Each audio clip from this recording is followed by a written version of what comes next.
Today we have another combat analysis kind of thing for you. We have Saber versus Lancer from Late Stay Night, Unlimited Blade Works.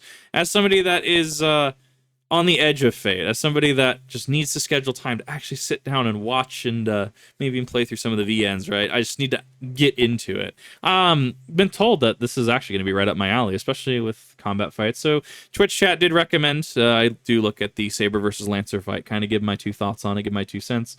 Am I any sort of combat master? No. I'm the furthest thing that you could imagine from it. But I do have a passion for swordplay. I do have a passion for sword fighting, and I do have a passion for fight analysis. So I would very much like to share kind of a analysis of this, if you will, taking a look at this and seeing where this goes, and also hype me up for Fate as well in the meantime. Oh, this is super early. I think I've seen this in some capacity. So this is probably one of the first fights, is it not? So they're going to be super wide, actually. And this is going to be a constant, I would argue. Just you're going to have super exaggerated strikes and stuff like that, because in anime, right, I mean, the strikes at which Saber and Lancer are already going at, I mean, they're hitting with harder force and going faster than I would argue mortals can do. So, I mean, there's going to be some exaggerations. I'm just going to get that out of the way right now. There's going to be some exaggerations in regards to some of the movements and stuff like that, but I will still be trying to apply it to kind of relative kind of thing, right? Relative to actual people physics and all that fun stuff. So Saber, she starts off with the side swipe, it looks like. Yeah, so she's coming through... No, she's coming from overhead, it looks like. So overhead... And then she is able to... Yeah, at this point, she's charging up her attack. She's actually taking a moment to size up her opponent. I actually really appreciate it for this reason. And I think a lot of anime can completely just get so drawn up. They can get so caught up in the action that I think they kind of lose the forest for the trees. The fact that there is going to be moments like this. I mean, members of... United States Marine Corps, members of HEMA, SCA, ACL, whatever other organizations, right? How many times have you been in a fight and after a exchange of blows have to size up your opponent? You have to take a moment and you just look at them. The fact that this is done, and this is not the pad time. The fact that this is done is actually very, very good in my opinion. Because there are those moments. I've had an exchange of blows, and I have had to take a second, kind of tilt my head, and I'm like, okay, that's how it's going to be. It is, you got to take a second to tilt your head and then analyze. You just got to take a second. Sometimes you have to go forth and understand what you're fighting, and if you need to change up a little bit, right? Maybe your opponent's playing super defensive. Maybe they're guarding, maybe they're trying to be an outfighter, right? Maybe they're trying to, instead of defending the window, the proverbial window, so to speak, right?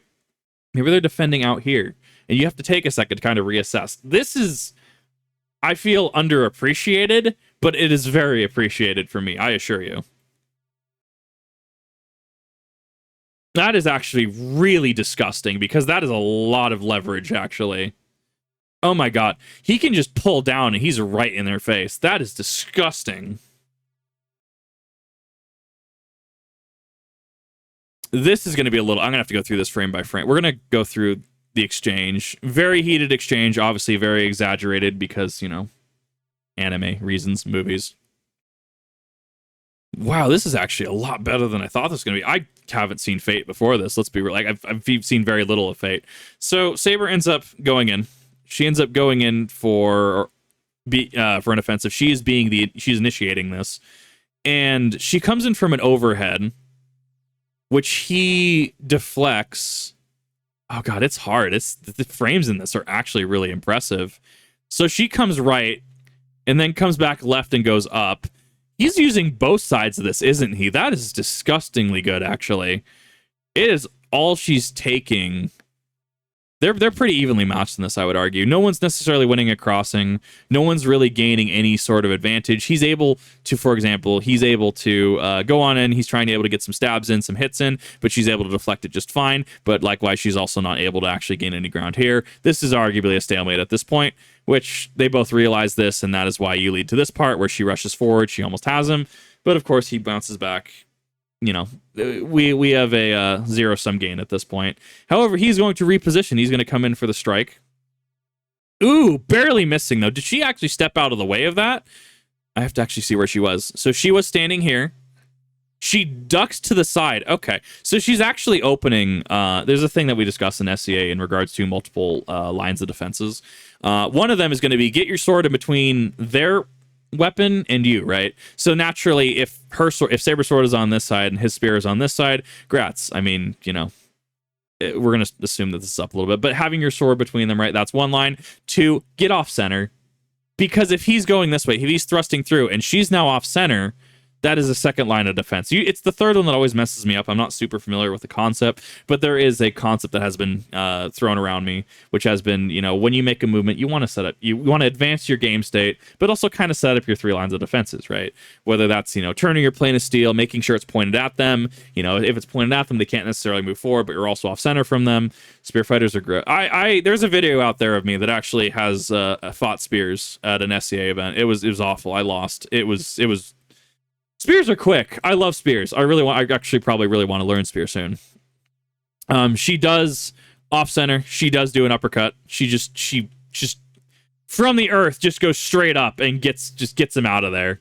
I would argue that you could say in a more in a more grounded setting, in a not anime setting, this could be, just a brief expulsion or a parry, if you will. It is the blade, the tip of the spear is not where it should be, and he is now off kilter.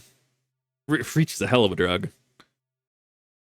Which he caught off center. Looks like she smacked him with the flat of his sword. She's pressing this all. It's all he's taking at this point, not to actually fall flat. She's clearly winning this offensive. I mean, obviously you can take cues from the anime. I mean, yeah, you have an entire length of spear. You might as well actually use the spear shaft for something. As it turns out, outside of like anime and stuff like that, you can't actually hew your way with a sword through a spear, especially if the spear is like oak or something like that. Oh my god! Like, no, that's not happening. That is pure fucking fiction. Jumps up. He's obviously getting some movement, repositioning.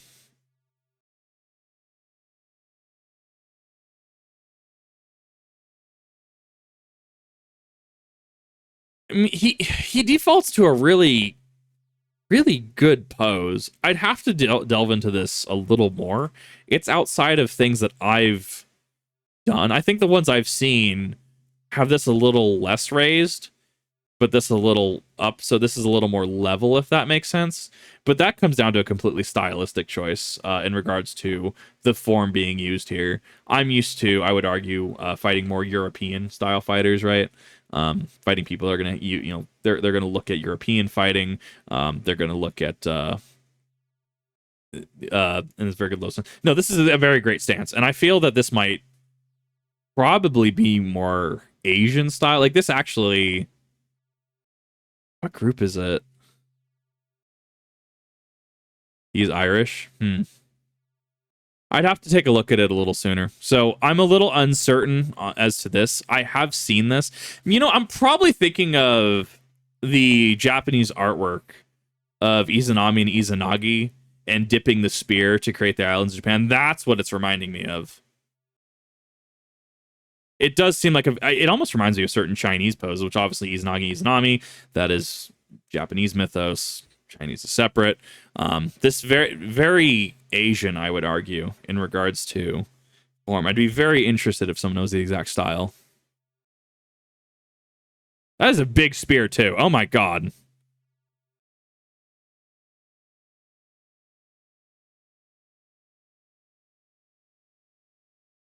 Like, that's taller than he is.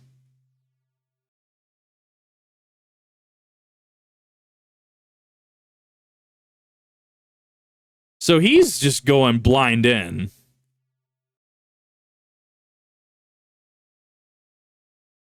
And obviously, we have magic imbued abilities here. She's able to actually deflect it fairly easily. No, she's struggling.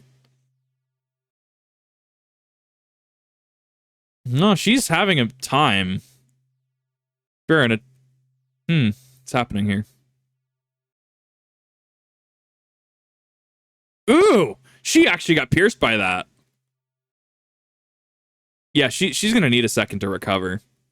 The key part there, and I mean, I guess if you could like rig this somehow in an IRL setting, right? Because obviously, clearly, magic's involved here, right? So the issue is that magic also gave it reach. It also gave it a little bit more time to kind of circumvent her guard, and thus being able to toss her about, throw her off to the wayside. You know, reach is king. I mean, is it necessarily the only thing that is going to turn a fight? Is it going to be the only thing to win a fight? No, absolutely not. I mean, you can have someone with twin daggers and go up against someone with a claymore. And sure, I mean, the claymore, especially when they get that momentum going and they're just sweeping, they're just going, it is possible to still circumvent that claymore and still get in with daggers. It is entirely possible. A master with a pebble is better than your common foot soldier with a sword, right? Spear mortal death, belly spear. Interesting. And that's Fate lore and stuff that I haven't actually gone to. But no, it's what won that fight is reach is king. It really is. It's if you can capitalize on that reach, you can go pretty far. But if you can't capitalize on reach, I mean, sure you have reach, but what are you going to do with it? Low stance with the spear is set up for a parry. I mean, yeah. I mean, if you look at this, right? I mean, if you look at a low stance, if I were to come in with a strike, if I were to come in with a thrust, if I were to come in with anything, you can just tilt that down, bop, you're out of the way. Like this is almost, I would argue, an invitation. And do you take that invitation? How do you circumvent that invitation? That really is what remains to be seen. How do you circumvent that invitation? When I was fighting someone I used to know, actually, this was before I was in the SA. I was in another group at this point in time, which I left for valid reasons, put it that way.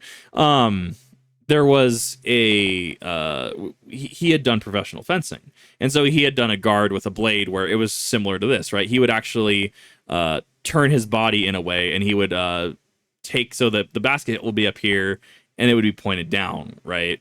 And it would be an invitation, like, that's a bait. How do you deal with that bait? I think at that point, because if you thrust in, he's just going to flick it one way. If you are strike, he's going to flick it another way. He can reset back up to a standard, point at you stance, right? Kind of like you see red mages do in Final Fantasy. So this is a disgusting invitation. If I were to try and out that, like, because of how quick he can turn on that, and spears can turn real quick, actually. Like, it's not like it's going to take a whole lot of time for him to dip up with it. It's really, really not. And he's got all this shaft of leverage. You have to deal with it at some point. Or you, like I've experienced firsthand, or you wait and they just take your head anyways because, they're just going to flick it up and deal with it, right? Like, you have to deal with this. If I had to try to deal with this, I would have to try and step into the spear to try and take care of it, and then say, if this was my sword, right? So my sword had taken care of it. I would take the pommel of it, and this is strictly longsword, right?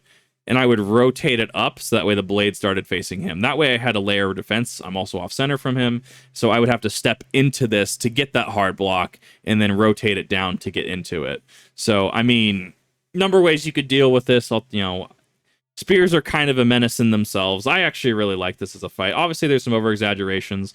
I actually had a discussion once in regards to anime being a product of old kabuki traditional theater, which certain ways does make sense, right? It's dramatic, plot elements, a lot of how it's structured. So, things like that to think upon. But what are your thoughts as somebody that doesn't necessarily have Fate experience? What are your thoughts? Do you think I gave it a fair shake? Do you think I didn't give it a fair shake? Do you think that you would like Kip to react to more Fate content? What are your thoughts on this fight? Do you think that there's context that I was definitely missing? Let me know in the comment section below, all that fun stuff. If you would like the full audio section of this, please definitely go check out the original. I will link the original video down in the description, as well as definitely go watch Fate Stay Night, all that fun stuff. And I'll see you in the next